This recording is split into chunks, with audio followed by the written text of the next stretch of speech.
This is my last submission for the book reading, and starting with my two standouts, I had the themes of protecting wildness and the word agriculture, kind of like defined as how the book was talking about it.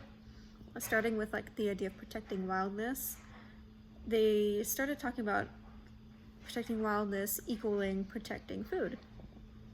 And you can see that in, Klaus's Wild Farm, surrounded by the manicured ones, and the other examples of the farms that we routinely visited within this book, where wildness was protected.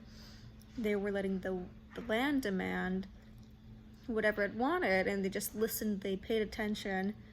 There's a couple of quotes that kind of attach to this theme. And there was a quote from a lecture from Abdullah Daradat, I could be saying that wrong, a USDA agronomist. And it says, when you domesticate a plant like wheat, you spoil it.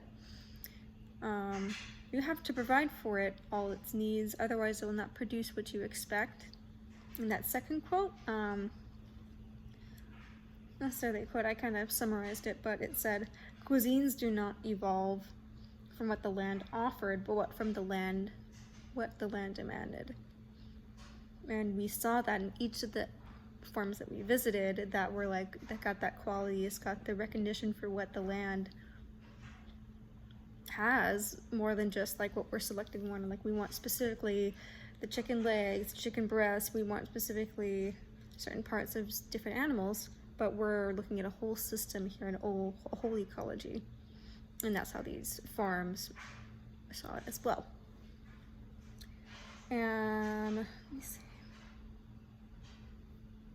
Oh yeah, and they kind of also did that by what was called sporting, where they would go out, see what the land was developing, and seeing the anomalies within, let's say, a crop of wheat.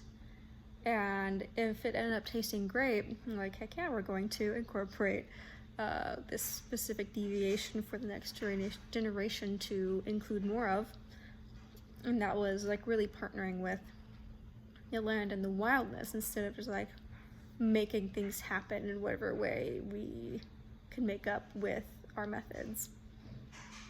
Going on to my second topic, agriculture, and to like, they kind of separated with like agri-culture.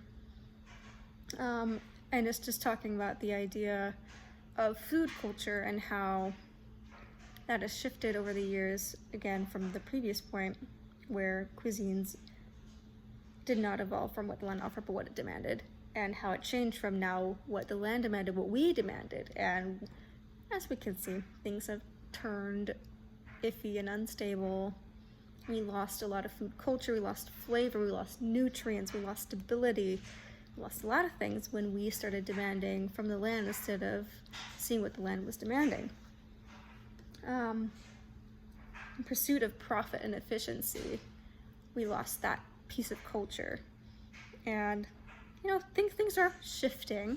Like the book was talking about, it's like, hey, I'm offering these seeds, and usually I couldn't get anybody to take them, but like now people are like, yeah, I want them. Like demand is increasing as well as awareness. And I'm excited to see more of that. But those two topics strangely made me think of the blockchain article. The reason why I wanted to connect those two is because transparency about practices and transaction within the agriculture industry with blockchain technologies in the food system will hopefully be able to create more awareness with consumers and demand from consumers for specific humane and sustainable practices. If there is a way to, create a very accessible way to see these blockchain